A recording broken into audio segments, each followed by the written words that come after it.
Hiya, in today's video I'll be doing a service on the car, looking at the service history and the paperwork I received with the car. It was last serviced back in 2020. That was only 4,000 miles ago, but for peace of mind and for about 100 quid's worth of stuff, might as well get it changed. I did notice on the journey to work the other day that there was a slight misfire cruising along at 40 miles an hour. I did pull out a couple of the plugs and they did have some oil residue on the threads. So I've ordered myself a rocker cover gasket because that's going to be the cause of the leak. So yeah, I'll be doing that job as well. Working at a motor factor certainly has its perks.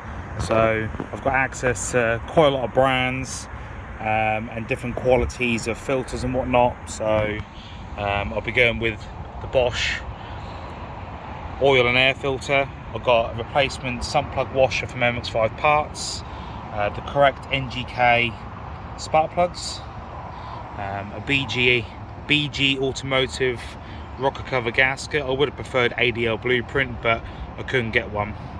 And then the Comma X-Flow Type F, which is the Ford specification. So yeah, let's crack on.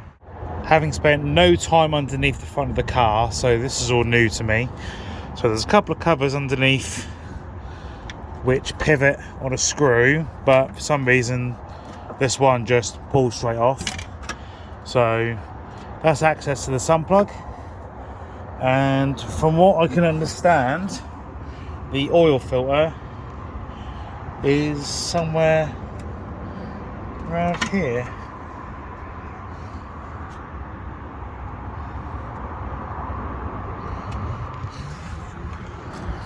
Ah, it's right there. Just about see it peeking through. So if I shuffle back, so this plate will need to be removed. Looks like there's 5. So 1, 2, 3, 4, 5. They look like a 12 or 13. I'll find out in a second. So yeah, this plate will come off. And yeah, I should have better access to the oil filter. And then we have access to the oil filter now, with the plate removed. So yeah, there is, I mean, the subframe is in the way, so it won't come straight down. So you've got to do it at an angle. But yeah, I'm sure I'll be fine. Right, so let's drain this oil, and once that's done, get that filter off. So the sun plug is a 17mm. I'm now going to try and be a smart ass and try and do this without getting covered in oil.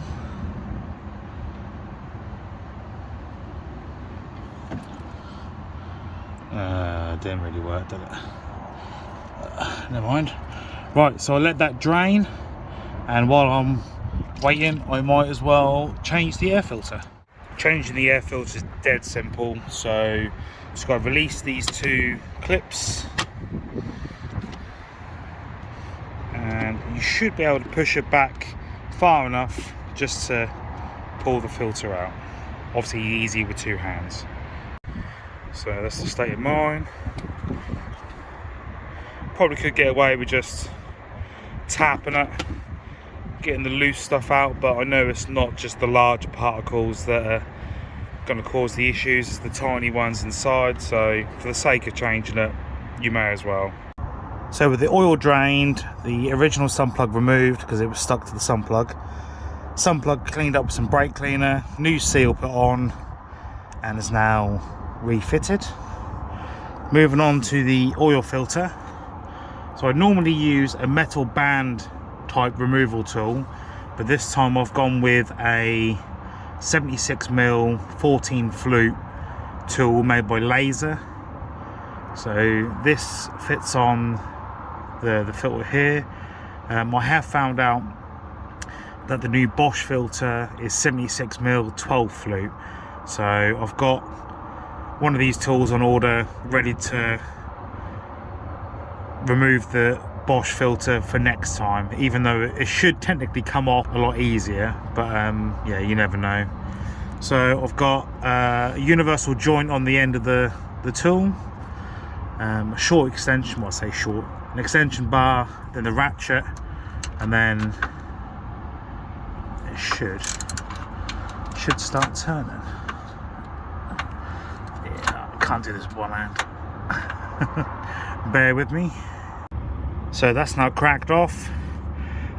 One trick I have recently seen on social media is to use a clear mixing cup, or I suppose it could be paper or whatever. Put it over the filter. You can unturn it and you won't get covered in oil. So let's see if this works.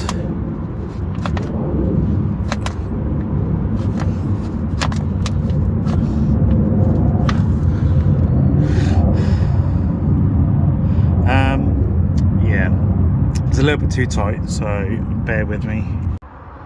Right, should be a little bit looser now.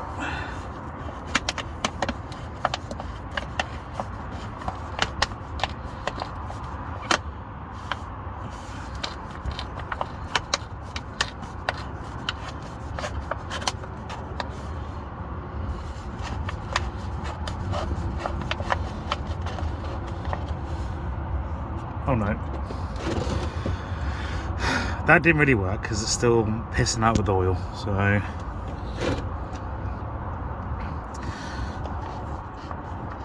or is it designed to catch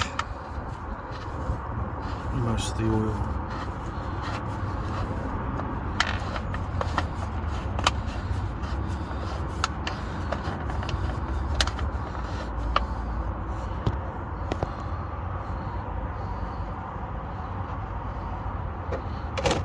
It's hard to tell because the whole cup just looks like it's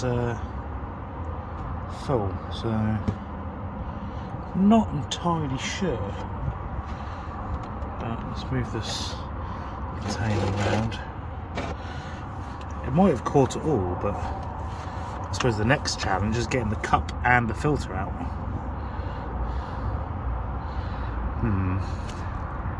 This is definitely going to be a camera down job, I think. No, I was wrong, it did work.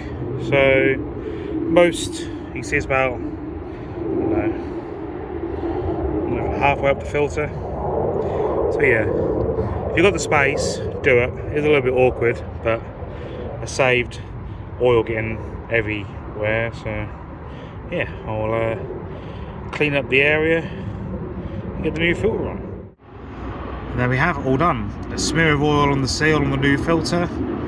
Done up hand tight, don't need to do it up really tight. It's only got to be nipped up by hand. Well, that's how I've always done it. Can't turn it anymore. Some plugs all clean, it's all nipped up. Time to fill up with some oil and start putting the plugs and rocker cover off. So before I put the plate back on, I've given the bolts a clean up with the wire brush. I'll apply a little bit of copper slip when refitting, just so it's going to be a little bit easier next time round. So the next job is to remove the spark plugs and give them a check over. So the engine cover just needs lifting off.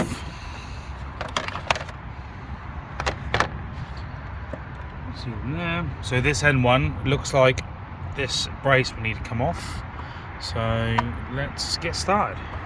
So the nuts holding the rear brace on are a 13mm, and then the coil pack bolts are 8mm. So with those removed, the coil pack's now unplugged. It's time to remove the coil packs.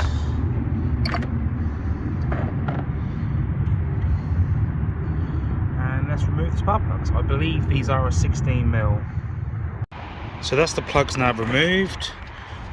Judging by the FOMOCO on the plugs, Ford Motor Company, I'm guessing these are still the originals, which would make sense because I think the change interval is 62k and the car's now on 58.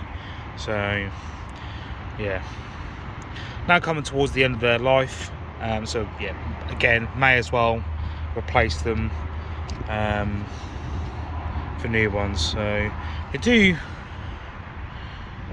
if the camera actually focuses, they don't look too bad, to be fair, but oh well. One of them's obviously breaking down, so yeah, let's fit these new NGKs and then start replacing the rocker cover gasket. So that's the new spark plugs installed and nipped up. Again, you don't want to over tighten these. So although they looked alright from like removing them just now, here's a picture of when I pulled them out the other day. You can see that there is oil on the threads.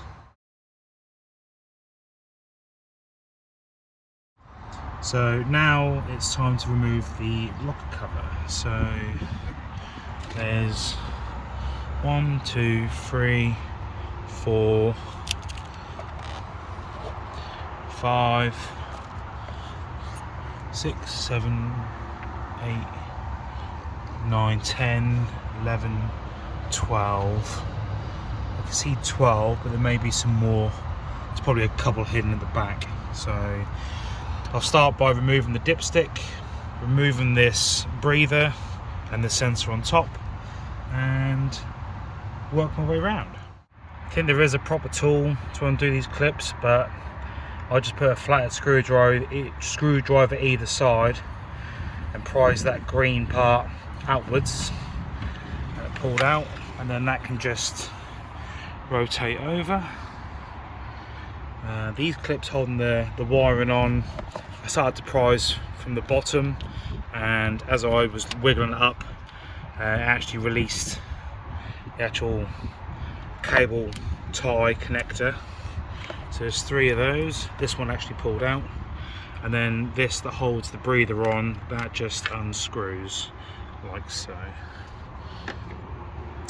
Right, so giving you access to a couple more bolts. These look like they are 8mm as well. Let's give it a try. Yeah, 8mm. So I'll go ahead and do these ones that I can see, and then tackle the back ones. So I've disconnected the injectors and these clips on the fuel rail to hopefully move the wiring loom out of the way, but it hasn't really done too much. I just didn't want the core pack wiring getting in the way. So these 2 sensors at the back, they're now unplugged. A bit hard to see, but there's a nut there, and there's one on the bracket at the back. That's what I can really see from here. So I'll remove those 2 and see where we're at. So the 2 nuts that hold this bracket on the back, they're 10mm. There's also a 10mm on the side there. So with those 3 removed, it can be lifted up and pushed out the way. Looks like those 2 studs are also holding the rocker cover on. So they look like 8mm. So I'll go ahead and remove those.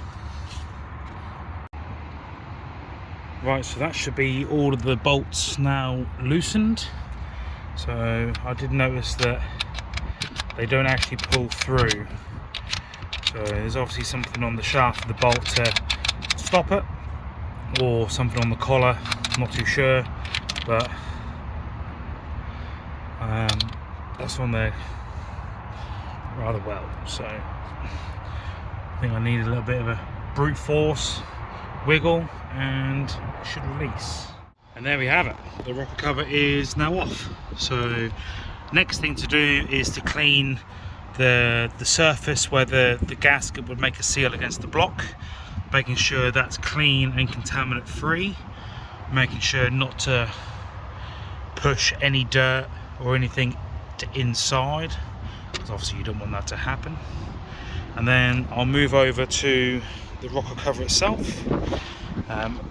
Also has some smaller seals around where the spark plugs and coil packs sit, and swap the gasket over, and hopefully it's all good. So as I'm cleaning the surface, you can see on the ends where the chain is, and slightly further along where they've just applied a little bit of sealant. That will need cleaning up. You can either use a Stanley blade or a gasket scraper. I happen to have a gasket scraper, so I'll use that, making sure that the sealant doesn't fall down, and then we should be good. To remove the old gasket, you could use a small flathead screwdriver, but I'll be using a pick. That's probably the best thing to use. So yeah, I'll go ahead and remove this old gasket, give it a good old wipe, and install the new one. So the new gasket's fitted and the surfaces are cleaned. So these are like OE. We've got the little cutout which follows the metal collar on the rocker cover, just like the original. So I'll just smear a little bit of Hyalomar blue in the corners where it was originally. I'll probably do a little bit at the back as well, and I'll refit the rocker cover.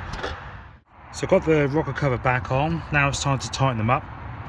I did have a look to see if I can find the torque sequence, but I can only find it for the NA and MB, nothing for the NC. So I believe it is 7 foot-pounds of torque.